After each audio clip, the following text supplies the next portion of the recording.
the subject today kind of tags on a bit to what I spoke about last week about engaging with nature in the winter, and also I did a couple of posts on Facebook over the weekend and earlier this week, which was all about friluftsliv, so the Norwegian concept of being outside, engaging with nature and being active. If you've joined the group as a result of that, hopefully this will be useful to you. And hi Sarah Ann, good morning over in Canada. Here it's come up to about 12 midday, so yeah, and I don't know if you can see, there's a bit of snow outside my window. It's not really going to work, but the white stuff out there is a bit of snow that settled on our trees. It is actually snowing here. It's lovely. Yesterday was nice and cold. Today it's only about 0 degrees. Yes, I haven't got any heating in my bathroom or my kitchen, so yeah, I can feel it. Let's put it like that. A lot of people say to me, "Oh, you're Scandinavian, so you don't feel the cold." And let me just tell you, you do. It's okay to feel the cold if you've been born or grown up somewhere that's very cold. I was born and brought up in Scandinavia. I've lived all over the world and I live in the UK. And although the winters are different here, trust me, they are still cold. Good morning, Julie, sorry.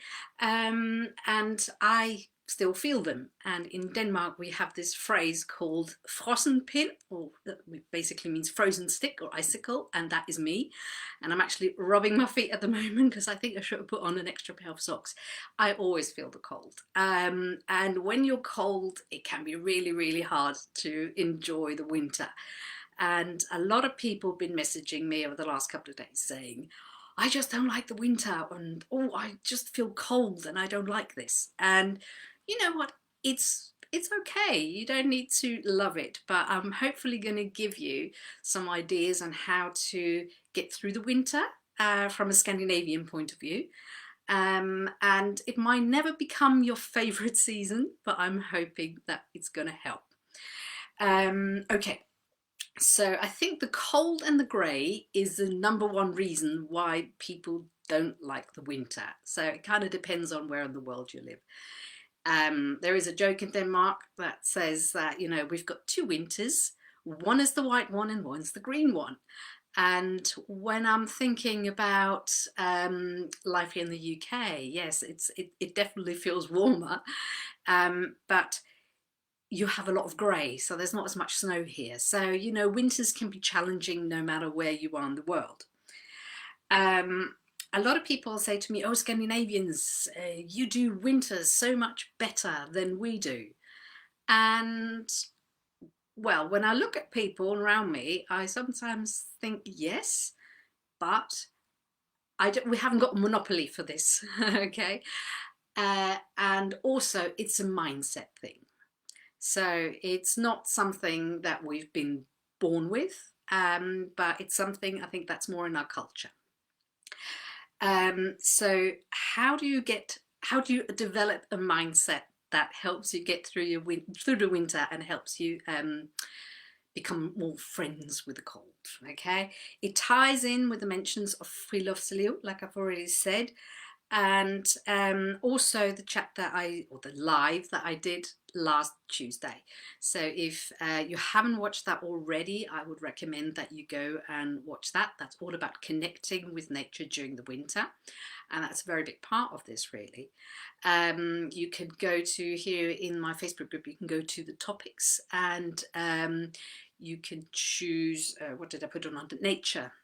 So that's an easy way of finding it than having to kind of go through everything else. I'd recommend watching that one. So a couple of tips for you, 4 to 5 ideas for making friends with winter is, first of all, exactly that. See winter as a friend and not like a foe.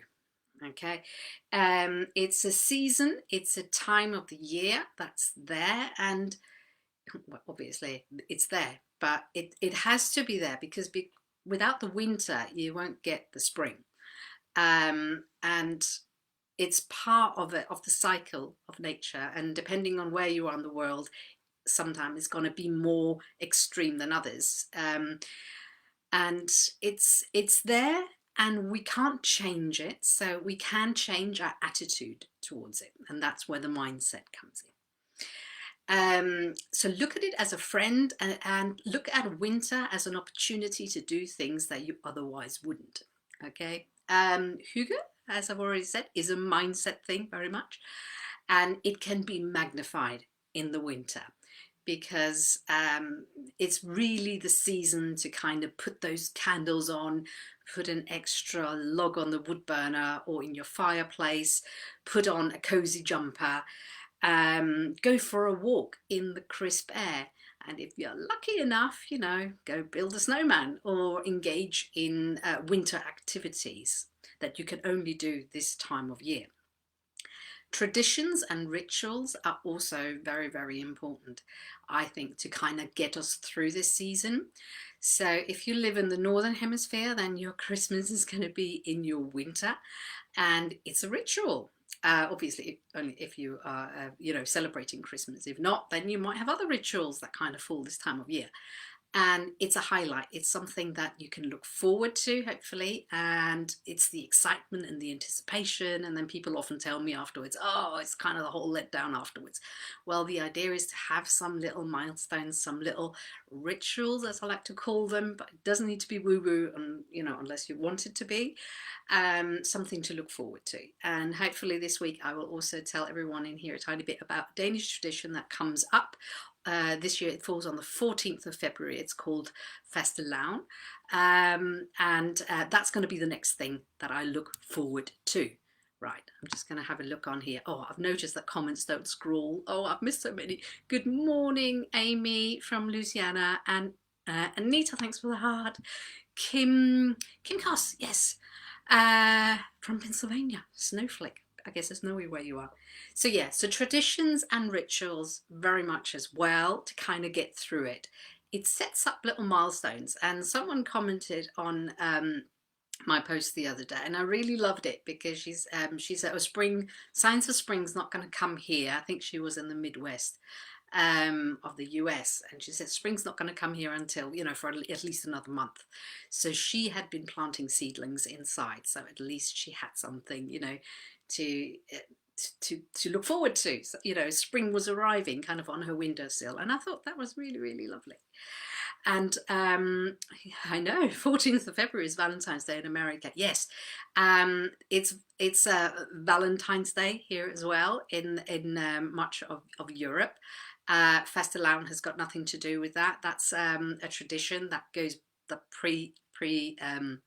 predecessors, comes before Valentine, and I'll talk more about it in this group. It changes the date that it's on every year as well, so it's not like a set date like Valentine's Day. It's always on the 14th of February. It just happens to fall on that day this year, but there's a lot of stuff to love about Fastelavn, which is a bit like a carnival.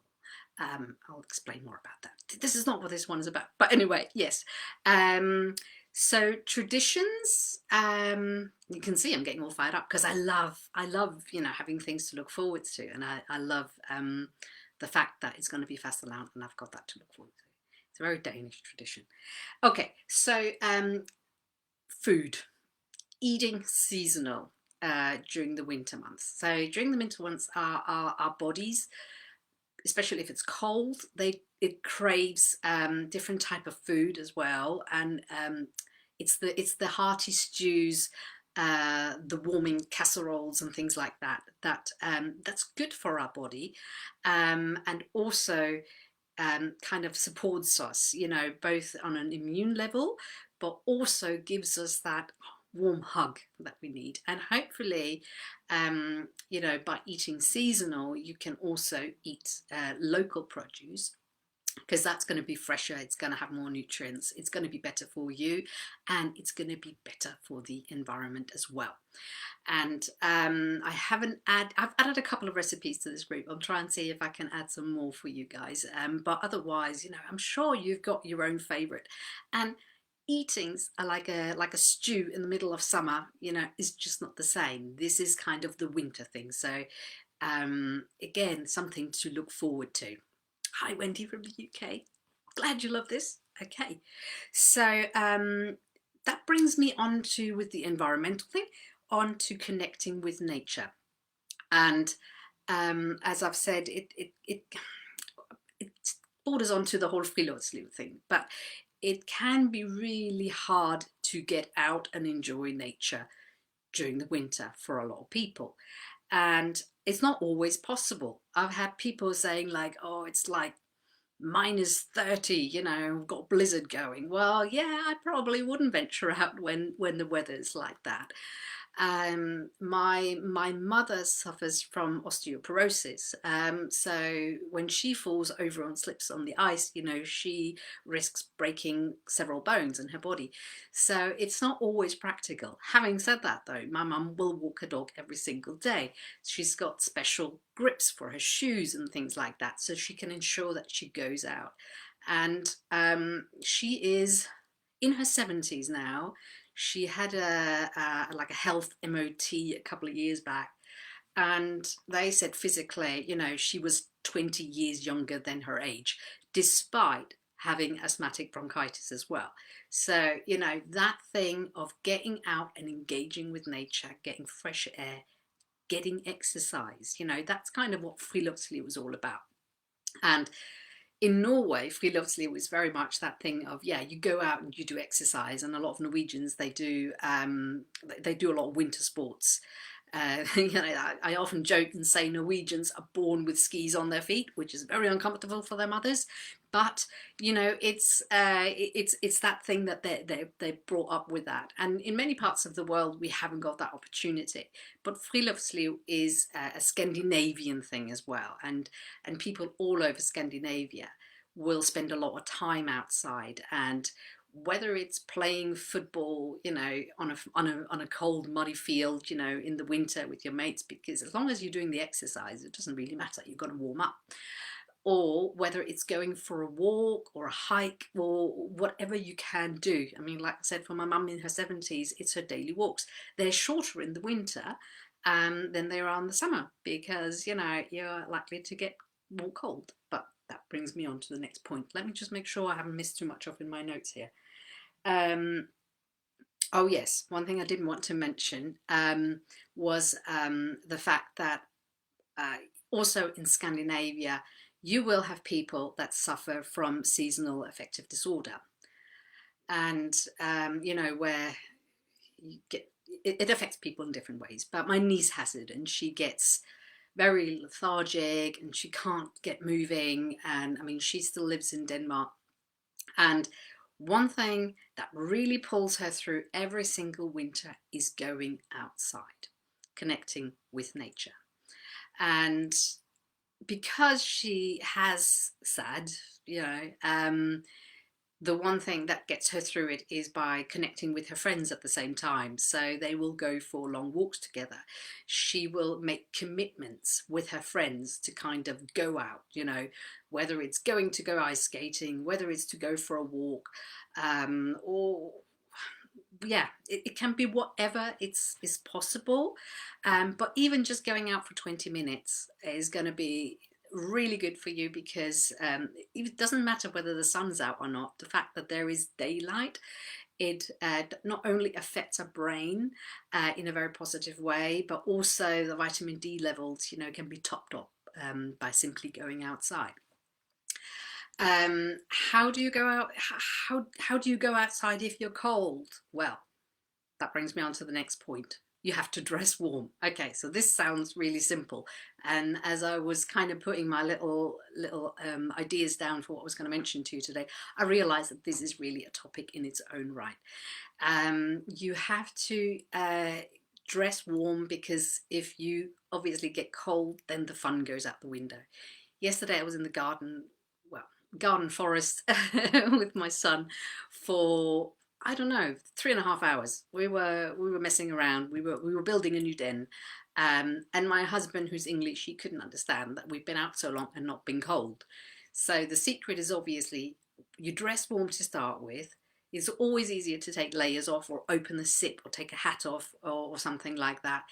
But if you're cold already, then it's almost impossible to stay warm. You have to keep moving. And if you stop for a rest, then ideally you have something to warm yourself with, whether that's because you brought like a thermos with hot chocolate, or maybe you've got a little bonfire going. Now, I've mentioned this in this group before. I love my bonfires, and in Scandinavia we often have them also during the winter months, so you can snuggle up, and warm yourself, warm your feet, warm your hands, your extremities. Other than that, well, it's staying warm, and it's wearing layers, really. And I looked in my cupboard the other day, and I realized I've got spring clothes, I've got winter clothes, and I've got really deep winter clothes, and I'm kind of onto my deep winter clothes at the moment. It's investing in a couple of key pieces that are going to last you, and that hopefully will see you through many seasons, but keeping you warm. So I'm doing a talk on this later this week, just on dressing warm and ideas for that. So it might be something else I offer in here as well. Otherwise, put some ideas, some suggestions, if there's anything you want to share with anyone else, in the comments down below. So hopefully that will set you up to try and become better friends with winter. So see winter as your friend to start with. It's a milestone in the annual calendar. It's a time to do things that otherwise you wouldn't do in the summer.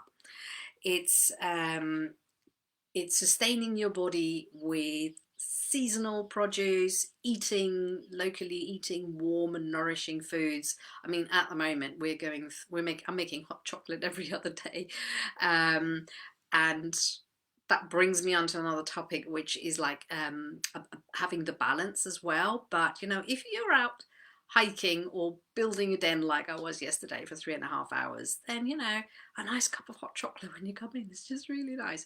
It tops up your energy levels and just warms you up.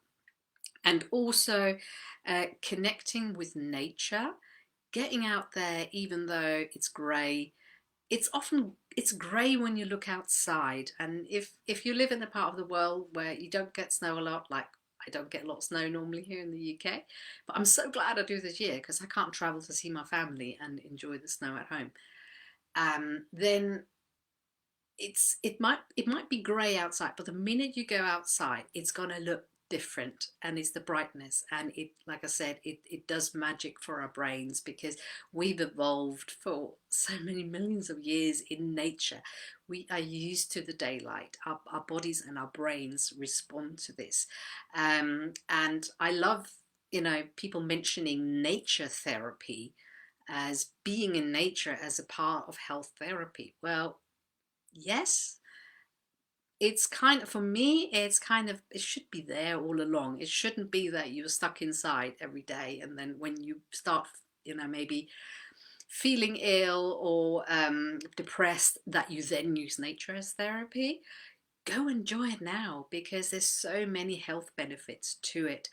And I read somewhere yesterday that they say that as some dogs get more exercise than children these days, and I think that's a really scary thought. So if you've got a dog, then great, you're probably already out there getting the exercise. If you haven't got a dog but you've got children, then got to use your children to kind of get you out there, and think that they need that exercise. But more importantly, you need it. And I say exercise in the broader sense of the word, because it can literally be outside just going for a little walk.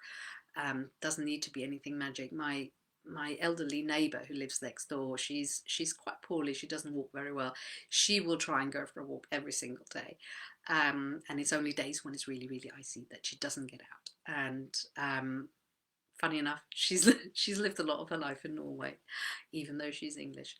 So and dress warm. So those are the points. I hope you'll find that useful.